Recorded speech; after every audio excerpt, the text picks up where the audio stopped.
Hello दोस्तों, my self Krishna Lohan और स्वागत करती हूँ मैं आपका अपने चैनल पर। दोस्तों, आज भी मैं आपके लिए मोस्ट इम्पोर्टेंट जो वीडियो लेके आई हूँ उसका टॉपिक है गोपाल कृष्ण गोखले, जो कि बहुत ही इम्पोर्टेंट क्वेश्चन है। ये ऑप्शन में ज़रूर आएगा, तो आपको इसको भी तैयार कर लीजिएगा। और इससे क्या पूछा जाता है, मोस्टली इसमें दो क्वेश्चन पूछे जाएंगे जिनका आपको मैं एक ही आंसर करवाऊंगी इजी लैंग्वेज में। साथ में आपको समझाऊंगी भी ताकि आपको ये क्वेश्चन अच्छी तरह से लर्न हो जाए। सो फ्रेंड्स, वीडियो को एंड तक देखना, सारे पॉइंट्स को अच्छे से नोट डाउन करना और समझ लेना, क्योंकि जितना लेंथी क्वेश्चन आप 16 मार्क्स के अकॉर्डिंग लिखते हैं तो उसमें आपके किस हिसाब से नंबर्स आते हैं ये आपको खुद भी पता होगा, क्योंकि आप टेस्ट अभी दे रही होंगे।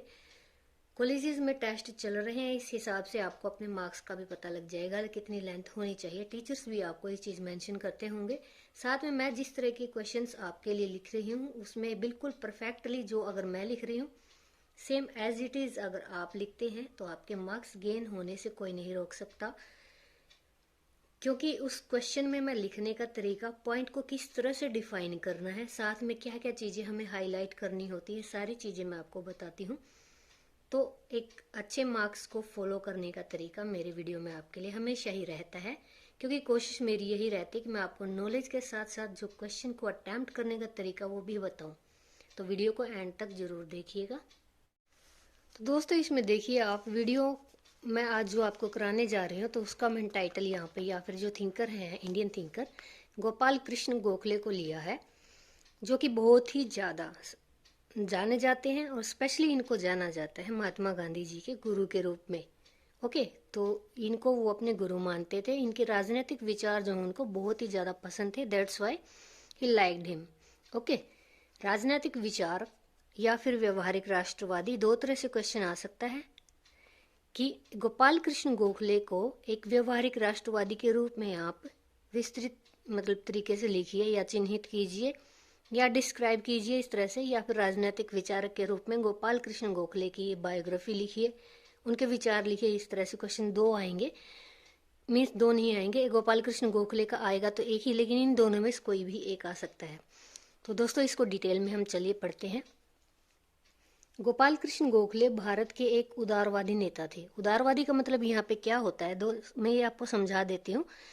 उदारवादी का मतलब यहाँ पे जितनी भी चीज़ें मतलब विदेशी जो साधन रहे हैं या लोग रहे हैं उनकी परंपराएं संस्कृति को अपने देश में अपनाना, साथ साथ अपने देश के जो हिंदू संस्कृति है उसको भी बनाए रखना।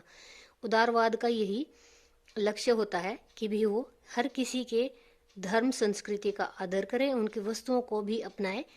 लेकिन ये मेन बात रहती है कि यहाँ पे आप अपनी चीज़ों से विमुख ना हो, अपनी चीज़ों को भी उसी तरीके से फॉलो कीजिए जैसे आप दूसरों की करना चाहते हैं, अपनी संस्कृति ना छोड़िए। तो ये उदारवादी का मैं आपको एक और अच्छा एग्जाम्पल देती हूँ। राजीव गांधी थे, वो भी उदारवादी थे। उनके उदारवाद का निश्चय क्या है, यहाँ पे इंडिया में आपको कंप्यूटर देखने को मिल रहा है। उदारवाद का उनका एक यही फायदा था कि उन्होंने उदारवादी नीति के थ्रू यहाँ जो भारत में उदारीकरण के द्वारा कंप्यूटर को एक्सेप्ट किया था। हमारी भारतीय संस्कृति में कंप्यूटर आया था, यानी दूसरे विदेशों की चीज़ें यहाँ पे हम लागू करते हैं। चलिए, गोपाल कृष्ण गोखले भारत के एक ऐसे उदारवादी नेता थे जिन्होंने तत्कालीन प्रशासन में क्रमिक सुधारों का पक्ष लिया था। क्रमिक होता है लगातार, सुधारों का पक्ष लिया था। स्वशासन की मांग को एक अव्यवहारिक नीति माना था उन्होंने। अव्यवहारिक नीति का मतलब यहाँ पे क्या है कि स्वशासन की मांग तभी मिलेगी आपको जब आपका व्यवहार यहाँ पे ठीक रहता है देश के प्रति, जनता के प्रति। वे ब्रिटेन के साथ भारत के संबंधों को हितकारी मानते थे। वो मानते थे, जैसे पिछले जो थिंकर थे उन्होंने भी यही कहा था कि जो अंग्रेज जो हैं भारत के लिए वरदान साबित हुए हैं। ऐसा आप मुझे कमेंट बॉक्स में बताइएगा किस थिंकर ने कहा था कि अंग्रेजों का भारत में आना भारत के लिए वरदान है। मुझे कमेंट बॉक्स में बताइएगा।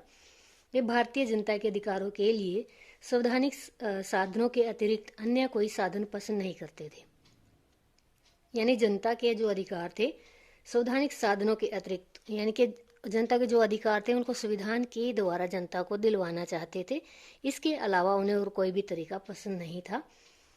अब यहाँ पे चलिए आगे देखते हैं। वे राजनीति को आध्यात्मिकरण करना चाहते, यानी राजनीति में सबसे ज्यादा किस चीज को मानते थे? अध्यात्म को, धर्म को। यहाँ पे आप धर्म भी लिख सकते हो। उनकी इसी प्रकृति के कारण महात्मा गांधी उन्हें अपना राजनीतिक गुरु मानते थे। उनकी ऐसे ही नेचर था जिस वजह से महात्मा गांधी उनको अपना गुरु मानते थे। और इनके राजनीतिक विचारों का वर्णन हम वन बाय वन यहाँ पे करेंगे। फर्स्ट इसमें है, उदारवाद में विश्वास था इनका। जैसे कि इनके बायोग्राफी से पता लगता है, भारत के तत्कालीन उदारवादियों का ब्रिटिश शासन में दो मुख्य कारणों से विश्वास था। यानी जितने भी भारत के उदारवादी थे, और उदारवादियों की मैं आपको एक और बात बता देती हूँ। उदारवादी मैक्सिमम कितने थे? जो कि रईस खानदान से किसी नेता के पुत्र थे, या फिर किसी बड़े राजा के पुत्र थे, बड़े सामंतवादी के पुत्र थे। जितने भी मतलब रिच फैमिली वाले थे वो सारे के सारे उदारवादी थे। इन्होंने सब ने मैक्सिमम क्या किया था, वेस्टर्न जो लैंग्वेज है, मीन्स इंग्लिश बोल सकते हो, इंग्लिश को इन्होंने सबने अपनाया था। इनकी शिक्षा, संस्कृति, सबको इन्होंने एक बार तो जरूर सीखा था। हालांकि कुछ ऐसे हैं जो उसमें ढल गए, और कुछ ऐसे हैं जो अपने देश की, जो जैसे कि गोपाल कृष्ण गोखले हैं, लाला लाजपत राय हैं, इन्होंने अपनी संस्कृति, धर्म को, सभी को छोड़ा नहीं। महात्मा गांधी ने भी एक बार ट्राई किया था, जो कि मैं फर्स्ट सेम में आपको बता चुकी हूँ बिल्कुल, कि उन्होंने भी संस्कृति को अपनाने की कोशिश की थी, लेकिन वो उसमें जम नहीं पाए। तो चलिए, अब यहाँ पे उदारवादी ज़्यादा से ज़्यादा कौन थे? मैंने आपको अभी बताया, रिच फैमिली से बिलोंग करते थे। जैसे जितनी कांग्रेसी थे सारे के सारे उदारवादी थे। भारत के तत्कालीन उदारवादियों का ब्रिटिश शासन में दो मुख्य कारणों से विश्वास था। पहला, कि जो ब्रिटिश शासन है वो न्यायप्रिय था, यानी कि न्याय करता था। सेकंड, ब्रिटिश लोकतांत्रिक संस्थाओं और शिक्षा पद्धति को के प्रति लोगों का आकर्षण, या जो उदारवादियों का ही बोल सकते हो आप। उदारवादी सबसे ज्यादा अट्रैक्ट किससे थे? ब्रिटिश लोकतांत्रिक संस्थाओं से और इनकी शिक्षा, एजुकेशन सिस्टम से आकर्षित थे। सब ने ही अंग्रेजी भाषा का ज्ञान था, लिया था इन्होंने। उदारवादी विचारकों का यह विश्वास था कि जो गोपाल कृष्ण गोखले में प्रकट हुआ, यानी उदारवादी जितने भी नेता थे सभी का विश्वास किस में ज्यादा देखा गया है, यानी इसको इन्होंने ज्यादा से ज्यादा जनता ने गोपाल कृष्ण गोखले को फॉलो किया, और उदारवादियों ने इसी तरीके से इनमें विश्वास रखा। गोपाल कृष्ण गोखले जो है व्यवहारिक बुद्धि के धनी थे, यानी इनका बिहेवियरिज्म बहुत अच्छा था, वे ऑफ टॉकिंग बोल सकते हो। वे ब्रिटिश सरकार के भारतीयों के प्रति समानता की भावना की अपेक्षा रखते थे, यानी वो चाहते थे कि ब्रिटिश सरकार जो है भारतीय जनता के प्रति जो है सम्मान की या समानता की भावना रखे। वे मानते थे कि भारत में ब्रिटिश सरकार की स्थापना का लक्ष्य जन कल्याण होना चाहिए। यानी अब भारत में जब अंग्रेज आए हैं तो उन्होंने, जो गोपाल कृष्ण गोखले थे, इन्होंने उनसे अपेक्षा यानी उम्मीद की कि भी यहाँ पे आप क्या करोगे, जन कल्याण की भावना के थ्रू ही काम करोगे। अब यहाँ पे गोपाल कृष्ण गोखले जो है वो मानते थे कि जब ब्रिटिश सरकार की भारतीयों के साथ हर क्षेत्र में समानता का व्यवहार करने लगेगी, यानी कि ब्रिटिश सरकार जब है भारतीयों के साथ हर लेवल पर समानता से रखेगी उनको और उनके साथ व्यवहार करेगी, तो भारतीय जो है, भारतीयों के दिलों में वो क्या कर पाएगी, स्थान बना पाएगी। कौन बना पाएगी? ब्रिटिश जो कंपनी थी। ओके, नेक्स्ट हम देखते हैं, राष्ट्रीय एकता में विश्वास था इनका। गोखले राष्ट्रीय एकता में अटूट विश्वास रखते थे। वे हिंदू मुस्लिम एकता को देश के लिए कल्याणकारी मानते थे। वे दो विवादित जातियों से अपील करते थे, जो कि क्या करती थी, परस्पर सहिष्णुता यानी कि प्रेम भाव से और आत्म संयम से काम ले। यानी कि वे दो विवादित जातियों से अपील करते थे। दो विवादित जातियां उसमें कौन सी हो गई थी? एक तो अंग्रेज थे, जैसे एक भारतीय थे, इनको जाति का नाम दिया गया है, कि वो आपस में आत्म संयम और सहिष्णुता से काम करे। और दूसरा यहाँ पे इसके अगर हम उसमें लोकेलिटी के रूप में ले लेते हैं तो यहाँ पे हिंदू मुसलमान में भी भेदभाव कर दिया था अंग्रेजों ने। उनसे भी इन्होंने अपील की थी कि वो सहिष्णुता, आत्म संयम से काम ले, आपसी मतभेदों को दूर कर ले और आपस में क्या करे, सहयोग दे। गोखले ऐसे किसी भी आंदोलन का स्वागत नहीं करते थे जिनके कारण दोनों जातियों में वर्ग चेतना का प्रसार हो, यानी कि एक दूसरे से वो वर्ग बांट ले या फिर वो डिवाइड हो जाए। इस तरह की किसी भी आंदोलन का वो स्वागत नहीं करते थे। राष्ट्रीय एकता के अपने विचारों को ठोस रूप देने के लिए गोखले ने 12 जून 1905 को, आप हाईलाइट कर सकते हो इसको अदर कलर जैसे कि ब्लैक पेन से, कि भारत सेवक सम्मान नामक संस्था की स्थापना की। किन्होंने की? गोपाल कृष्ण गोखले ने की। और क्यों की? राष्ट्रीय एकता को बढ़ाने के लिए और उसको ठोस रूप देने के लिए 12 जून 1905। किसकी स्थापना? भारत सेवक सम्मान नामक एक संस्था की स्थापना की, जो कि भारतीय लोगों में देशभक्ति की भावना जागृत करने के लिए बनाई गई थी। भारत के लिए ब्रिटिश शासन वरदान। अब ये लाला लाजपत राय और साथ में कौन थे वो, आप कमेंट बॉक्स में बताना, जिन्होंने भारत के लिए ब्रिटिश शासन को वरदान माना है। गोपाल कृष्ण गोखले ब्रिटिश शासन को भारत के लिए वरदान मानते थे। वे मानते थे कि ब्रिटेन के साथ जुड़ने से ही भारतीयों में बौद्धिक क्षमता और वैज्ञानिक दृष्टिकोण का विकास होगा। यानी भारतीय क्या होंगे? इंटेलिजेंट होंगे और साथ में साइंटिफिक उनका एटीट्यूड जो है विकसित डेवलप हो जाएगा। वे ब्रिटिश शासन को भारत के लिए दैवीय वरदान मानते थे, जिसके अंतर्गत भारत अपनी प्रगति कर सकता है। यानी कि वेस्टर्न जो जितनी भी सोच है, दृष्टिकोण है, उसके हिसाब से हर भारतीय जो है उनके आने से क्या करेगा? तरक्की करेगा।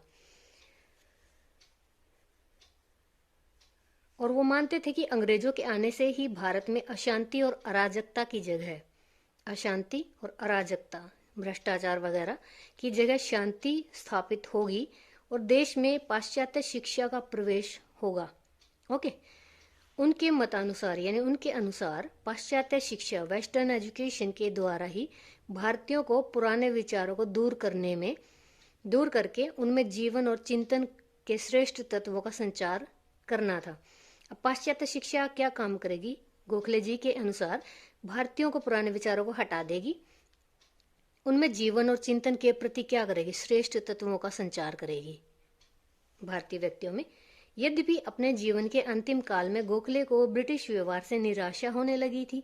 यानी कि अब ये अपनी उम्र के लास्ट पड़ाव में क्या करने लगे? उनसे फेडअप हो गए थे। किससे हो गए थे? अंग्रेजों से। उनको निराशा हो गई थी उनसे, लेकिन फिर भी इनका ब्रिटिश सद्भावना में विश्वास जो है कम नहीं हुआ। लेकिन अभी भी ये क्या करते थे? ब्रिटिश सद्भावना से उनके साथ मिलजुल कर रहते थे। नेक्स्ट पॉइंट देखिए, स्वशासन की अवधारणा। यानी अपने देश में अपने राज्य की जो इनकी धारणा थी, कॉन्सेप्ट था, वो क्या है? अभी यहाँ पे देखिए, गोपाल कृष्ण गोखले स्वशासन को एक भावनात्मक, यानी कोई चीज अगर जिस पे हमारा खुद का राज हो तो उससे फीलिंग्स तो जुड़ जाती हैं, यानी भावनात्मक आवश्यकता मानते थे। किसको मानते थे? स्वशासन को। ठीक है, इमोशनल नीड मानते थे स्वशासन को।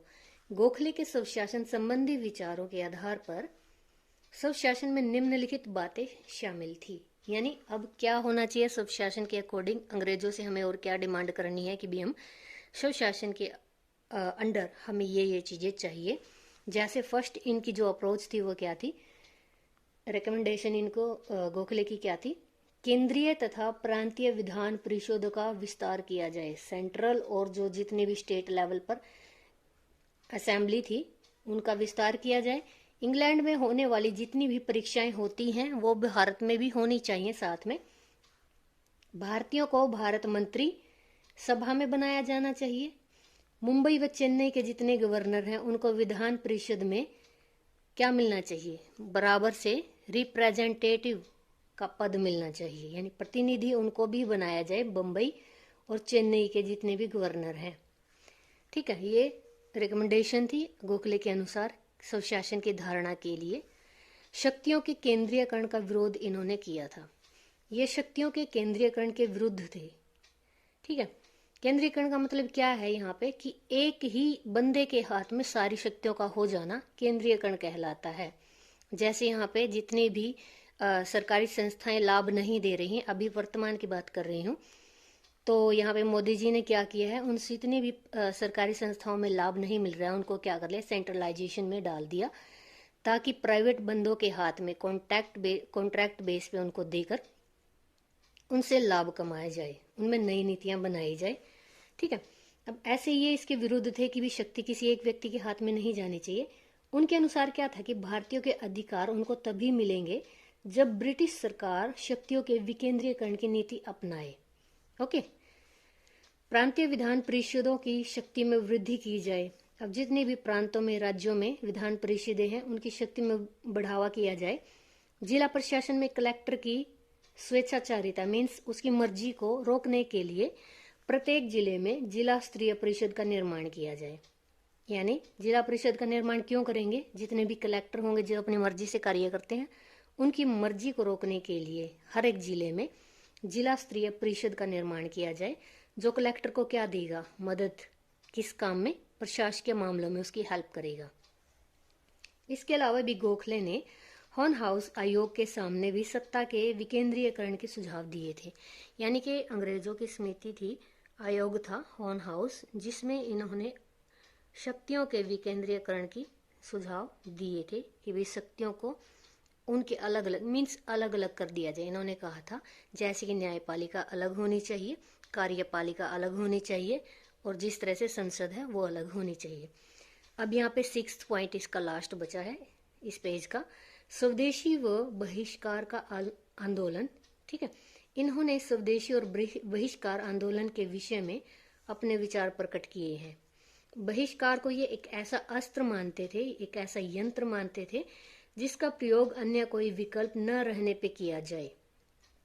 यानी जब सारे श्याम दाम दंड भेद कर लिए जाएं और उसके बाद कोई विकल्प न बचे, तो इसके बाद इन्होंने बहिष्कार और स्वदेशी का आंदोलन चलाने के लिए रिकमेंडेशन दी।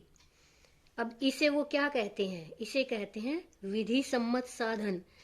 क्वेश्चन अगर एक नंबर में आ जाता है कौन से आंदोलन को विधि सम्मत साधन कहा जाता है, तो आप कहिएगा स्वदेशी और बहिष्कार आंदोलन को। एक नंबर का यहाँ भी हो गया आपका क्वेश्चन। नेक्स्ट इसमें देखिए, वे स्वदेशी के बहुत बड़े समर्थक थे, यानी कि स्वदेशी पहनना खाना उनको बहुत पसंद था। गोखले की स्वदेशी की अवधारणा बहुत ज्यादा व्यापक थी। यानी क्या क्या इनके स्वदेशी होने में क्या क्या चीजें शामिल थी, ये बहुत चीजें व्यापक थी। यानी कि रहने खाने पीने, विचारों में स्वदेशी, या फिर जनता के जो कार्य हैं उनमें स्वदेशीपना, ये जो अवधारणा बहुत ही विशाल हो जाती है।